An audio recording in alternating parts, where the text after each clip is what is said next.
Salut à toutes et à tous, on se retrouve aujourd'hui pour la vidéo hebdomadaire où je parle tout simplement bien, des films que j'ai vus cette semaine. Alors cette semaine j'ai vu 3 films et je vais pas trop vous spoiler mais c'était pas la meilleure semaine de mon côté d'un point de vue cinéma, on va pas se mentir. Heureusement, il y a un film qui sort du lot mais sinon c'était compliqué pour moi. Bien sûr pour me soutenir, n'hésitez pas à mettre un maximum de pouces vers le haut, à commenter cette vidéo si vous avez vu les films que j'ai vus cette semaine. Il y en a un normalement que vous avez à peu près tous vu, mais bref, c'est parti pour cette vidéo. Et le premier film dont je vais vous parler, c'est tout simplement Transformers de 2007, surtout de Michael Bay. Alors, c'est un film que j'avais déjà vu, mais que j'avais vu pendant mon adolescence, que j'avais vu quand j'étais petit aussi, et je sais pas, j'avais envie de le revoir parce que j'avais envie de me relancer finalement dans la saga Transformers. Je sais à quel point les films sont de moins en moins bons, etc., mais j'avais envie de me relancer là-dedans parce que les Transformers, c'est toute mon enfance, la série d'animation, là le récent film d'animation qui est sorti je crois l'année dernière, il était excellent aussi, j'adore les Transformers, j'ai eu les jouets, etc. Donc c'est quelque chose que j'aime beaucoup. Donc je voulais me relancer là-dedans en regardant à nouveau ce premier que j'avais pas vu depuis 10-15 ans au moins. Et c'était pas forcément une très bonne chose à faire parce que de mon côté, on va être sur un 2 sur 5. J'ai pas passé un très bon moment devant ce film. Alors pourquoi ? Parce que c'est un film qui est extrêmement beauf. Oui, ça je le savais, je m'en souvenais parce que on les voit, tous les mêmes, toutes les vidéos de Megan Fox sur les réseaux sociaux dans le film Transformers. Oui, c'est un film qui est ultra beauf. Mais alors tellement beauf, on est quand même sur du Fast and Furious et encore peut-être plus à certains moments. Non, honnêtement, c'est d'une beauferie sans nom. Et du coup, on va pas se mentir, ça me sort assez rapidement du film. Parce que certes, je ne vais pas vous rappeler l'histoire des Transformers, je ne vais pas vous rappeler l'histoire des Autobots et des Decepticons, etc. Je vais pas vous rappeler tout ça, je pense que vous l'avez tous en tête. Le problème de ce film, c'est que il met très longtemps à démarrer et que on a tout un moment où on va installer les personnages pendant 1 heure environ, et vu que c'est d'une beauferie, vu que tous les personnages me gave, mais vraiment me gave littéralement. Il n'y a aucun personnage que j'aime bien. Même le personnage joué par Shia LaBeouf, qui est évidemment, on va dire, le personnage principal, donc Sam, c'est un adolescent. Je ne sais pas, il doit avoir quel âge dans le film, il doit avoir 18-19 ans. Mais on dirait qu'il a 15 ans. Ce n'est pas possible d'agir de cette manière-là avec les femmes, etc. Ce n'est pas possible d'agir de cette manière-là. C'est pas normal d'écrire un personnage de cette manière-là. Enfin, vraiment, les attitudes qu'il a quand il est en compagnie de Megan Fox, c'est d'un malaise, c'est d'une gêne sans nom.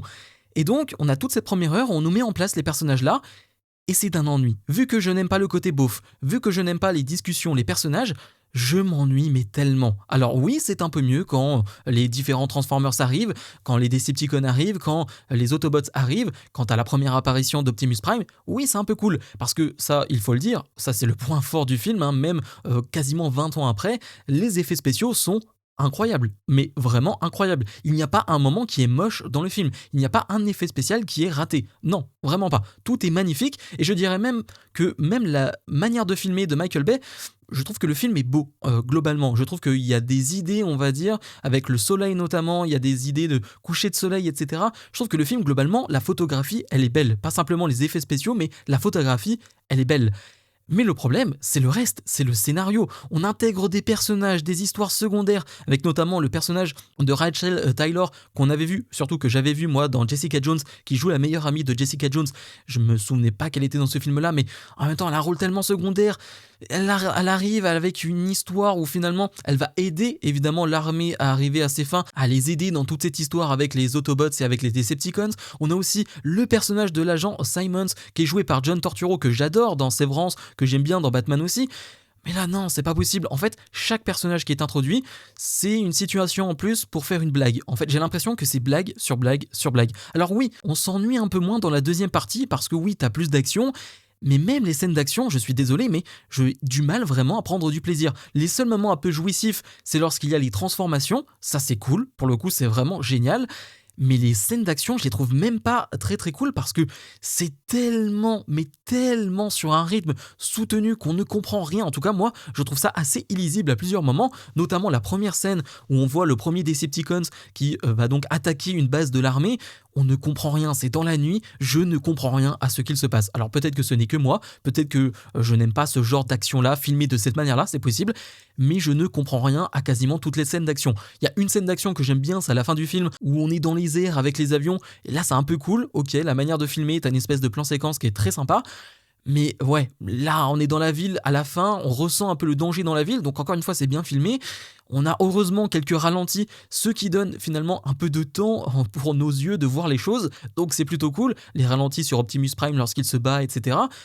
Mais ouais, j'ai du mal à vraiment aimer ce film, mais vraiment. Alors que vraiment, j'avais un avis très positif sur le film, tout en sachant qu'il était beauf, tout en connaissant les défauts, mais en le revoyant, waouh, waouh, c'était difficile, mais vraiment difficile parce que c'est 2h20 de film, mais tu peux tellement retirer des parties de ce film. En fait, si c'était simplement focus sur les Transformers, sur les Autobots, sur les Decepticons, oui, ok, mais c'est toujours ce problème de film de monstre, ce film de on a une créature ou quelque chose comme ça, quelque chose de gigantesque, mais on doit quand même écrire les humains autour. Ça me fait penser au film du Monsterverse où finalement tu dois écrire des humains, mais le plus important et le plus sympa entre guillemets à voir, c'est les combats des gros animaux géants entre Godzilla et King Kong. C'est ça qui est marrant. Sinon le reste c'est d'un ennui sans nom. J'ai un peu cette impression avec ce film-là, et encore comme je vous l'ai dit, les scènes d'action je les trouve même pas incroyables. Mais ouais, le côté beaufry avec Megan Fox c'est insupportable dans les 30-40 premières minutes du film, c'est insupportable. Alors peut-être que c'est ma vision de 2026, je n'en sais rien, peut-être que maintenant, avec l'âge que j'ai eu moins de plaisir à voir ça. Je n'en sais rien, peut-être que certains vont aimer. Mais ouais, c'était déjà pas un très très bon film pour moi à voir cette semaine. Ouais, c'était pas une bonne expérience. Deuxième film que j'ai vu cette semaine, c'est La forme de l'eau de Guillermo del Toro qui date de 2017. Je vous fais le pitch directement. Elisa Esposito est muette. Elle travaille dans un laboratoire gouvernemental ultra secret comme concierge. Sa vie va basculer à tout jamais lorsqu'elle et sa collègue Zelda découvrent une expérience encore plus secrète que les autres. Elle découvre l'existence d'une créature amphibie cachée dans l'un des bassins de l'établissement. Alors on est encore dans les films de monstres, de relations hommes avec monstres.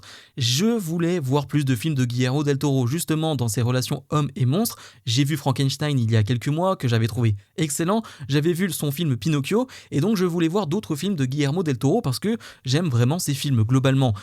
Et la déception était grande, parce que oui, je n'ai pas aimé, et je sais que ça va me créer des ennemis, parce que c'est un film qui est très très aimé, c'est un film qui est extrêmement bien noté, mais j'ai vraiment eu du mal avec le film. J'ai eu du mal à mettre des mots sur pourquoi je n'avais pas apprécié, parce que dans les 30-40 premières minutes du film, vraiment, j'aime ce que je vois, parce qu'on a donc Elisa Esposito, qui est jouée par Sally Hawkins, qui joue une muette, qui est vraiment, on va dire, l'âme du film, hein. Elle est exceptionnelle, l'actrice, je n'ai rien à dire là-dessus, l'actrice est vraiment excellente. Et donc, c'est vraiment l'âme du film. C'est elle qu'on va suivre tout au long. Elle va créer cette relation donc avec ce monstre. Le problème, c'est que lorsqu'elle commence à créer cette relation, on a ce côté mystérieux, on a ce côté, on ne sait pas qui est ce monstre, on ne sait pas qu'est-ce qu'il fait là. On a quelques révélations qui sont faites, mais elles sont minimes, ces révélations. Et donc, on avance petit à petit. Et à aucun moment, et ça je crois qu'au bout d'une heure et demie de film, je me suis fait la réflexion, à aucun moment je m'attache au personnage du monstre. À aucun moment. Et ça, c'est très personnel. En fait, je crois que j'avais besoin d'en savoir plus sur ce monstre. Alors oui, certains diront que t'as simplement un monstre qui se fait séquestrer, t'as pas besoin de plus pour avoir de l'empathie. C'est vrai, dans la réalité des faits, c'est vrai. Mais dans un film, je sais pas, j'ai besoin de plus. J'ai besoin qu'on me raconte son histoire, j'ai besoin qu'on m'en raconte plus sur lui, qu'on me dise d'où il vient, comment il est arrivé là. Et à aucun moment, j'arrive à m'attacher à lui. Alors que elle, je m'attache à elle, elle est très touchante. Elle crée cette relation qui va être une relation amicale dans un premier temps, mais qui va aller plus loin. Et c'est là aussi où je pense que ça me pose un problème, c'est le fait que ça aille un peu plus loin que la relation amicale, et peut-être que c'est un peu trop bizarre pour moi, je l'avoue, peut-être que c'est un peu trop pour moi, les relations sexuelles entre les deux, peut-être que c'est peut-être que c'est trop pour moi, c'est une possibilité. J'avoue que la scène, on va dire, où ils sont dans l'eau, les deux, dans la salle de bain de Elisa, elle est très jolie. Mais à ce moment-là, j'avais déjà quitté le film, à ce moment-là, j'avais déjà abandonné, entre guillemets. Et pourtant, il y a le personnage, par exemple, de Michael Shannon, qu'on connaissait dans son rôle dans Superman, notamment dans Man of Steel, plutôt. Il est plutôt intéressant parce qu'il est agaçant, c'est un mascu, il est insupportable. Et du coup, c'est un bon ennemi, c'est un bon méchant, c'est un bon antagoniste.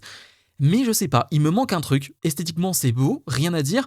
Peut-être un peu de mal avec l'esthétique de la créature, peut-être. Peut-être que je trouve pas ça assez incroyable ou Je sais pas, il me manque un truc. Je ne sais même pas quoi dire réellement parce que j'ai noté ce film 2 sur 5, parce que très rapidement j'ai lâché ce film, mais je crois vraiment que c'est l'attache au monstre qui m'a vraiment posé problème et peut-être le côté bizarrerie avec cette relation sexuelle, cette relation intime qu'il va y avoir entre donc Elisa Esposito et la créature. On a en plus de cela le personnage de Gilles qui est le meilleur ami de Elisa, qui dans un premier temps est hyper intéressant parce que tu sens que lui aussi il est un peu perdu dans cette société, il est homosexuel et tu sens qu'il a du mal à s'intégrer, etc. Et à un moment donné, pareil, ça me perd. D'une manière ou d'une autre, ça me perd.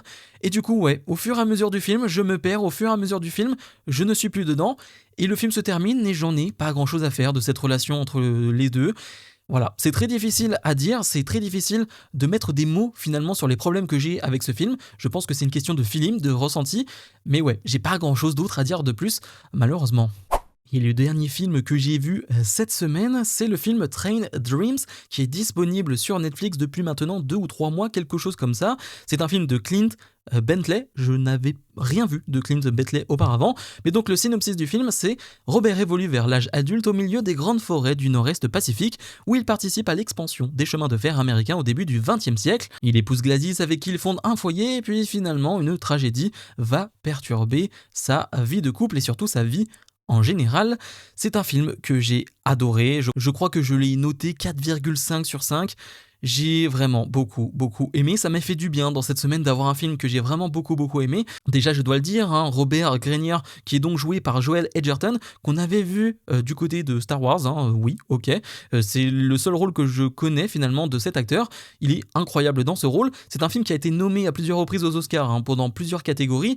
Et je le comprends parce que c'est un film magnifique. Déjà, visuellement, c'est un film sublime. On est donc sur quelqu'un qui va travailler le bois, sur quelqu'un qui coupe du bois, et ça on le voit tout le temps. Il coupe du bois en permanence, ses collègues, etc., on va les voir couper du bois, et à chaque fois c'est filmé d'une manière, je ne dis pas que tu as envie de couper du bois, mais presque, en vérité. Vraiment, c'est tellement beau, c'est tellement joli, c'est tellement bien filmé, que tu as presque envie de couper du bois.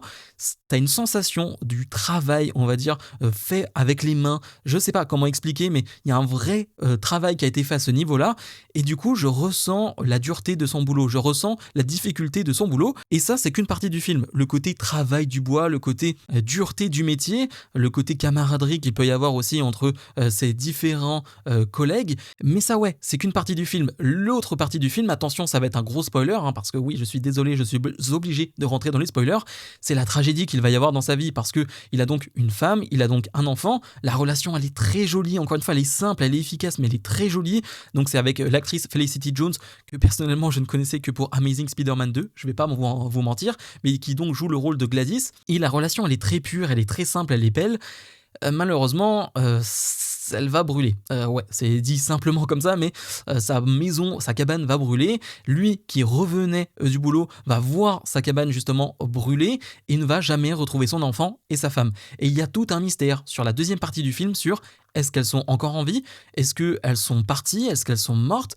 Il y a tout un mystère, c'est comme une espèce de fantôme qui est présent, même lui il va avoir des visions, même lui s'imagine des choses. Il y a notamment un passage du film qu'on ne sait pas si c'est réel ou faux, on ne sait pas si c'est la réalité, si c'est vraiment arrivé, lorsqu'une femme, des années après, va finalement se retrouver devant chez lui, va être blessée, il va la soigner, et finalement le matin même, elle est repartie. Pour lui c'était sa fille, qui bien sûr avait grandi, pour lui c'était le cas, mais même lui se pose la question, est-ce que c'est vraiment arrivé, est-ce que c'était pas finalement un rêve ou quoi que ce soit, et même si c'était la réalité, peut-être que ce n'était même pas sa fille. Donc il s'imagine des choses, et c'est d'une beauté sans nom. Alors c'est très mélancolique, c'est assez émouvant de voir cet homme qui finalement a tout perdu, qui se retranche dans le travail, qui se retranche dans le boulot, parce qu'il y a tout aussi une question de changement d'air, changement d'époque. On le voit notamment lorsque lui coupe du bois, on est avec des scies, on est à l'ancienne, puis finalement au fur et à mesure des années, on va sortir des tronçonneuses, etc. Ils se sont un peu perdus dans ce monde-ci, on va le voir dans la ville à la fin, etc. Donc il y a aussi toute une histoire racontée sur le changement d'époque, sur comment changer d'époque, sur la vision des choses, comment tu fais toi pour changer d'époque alors que tu as fait partie d'une ancienne époque et tu as cette nouvelle époque, cette nouvelle ère qui arrive, comment tu fais pour t'intégrer, comment tu fais pour finalement te sentir bien dans ce nouveau monde qui ne te correspond pas totalement. Donc il y a aussi une pensée, une réflexion faite à ce niveau-là. Mais j'ai pas grand chose d'autre à dire de plus. Voyez-le, je crois que c'est un film qui a quand même bien marché, hein. C'est un film Netflix, c'est plutôt bien mis en avant, mais c'est un film d'1h40 qui est hyper contemplatif, oui, mais qui est magnifique. Mais vraiment, je le redis encore visuellement, c'est magnifique. La photographie, elle est sublime et qui en plus va vous émouvoir, va vous faire pas mal réfléchir. Et j'avoue aussi, ça je ne l'ai pas dit, mais étant un énorme fan de Red Dead Redemption 2, on est dans cette époque-là, 20e siècle, 19e siècle, on est entre les deux. C'est une époque que j'aime beaucoup aux États-Unis, c'est quelque chose que j'apprécie énormément, donc oui, ça a sûrement rajouté quelque chose en plus à mon appréciation du film, mais en tout cas, c'est un film que je vous conseille. Bref, vous l'aurez compris, heureusement qu'il y avait Train Dreams cette semaine, parce que ma semaine, au niveau cinématographie, elle n'a pas été dingue du tout. En tout cas, encore une fois, ce n'est que mon avis, hein. Je sais que ce sont des films qui sont plutôt appréciés, notamment Shape of the Water qui est vraiment très apprécié. Transformers, bon, il y a un peu de tout, mais voilà, encore une fois, ce n'est que mon avis et voilà, ce n'est que mon ressenti. Comme d'habitude, je vous invite à mettre un maximum de pouces vers le haut, à vous abonner et nous on se retrouve dès la semaine prochaine pour d'autres vidéos. Salut, salut!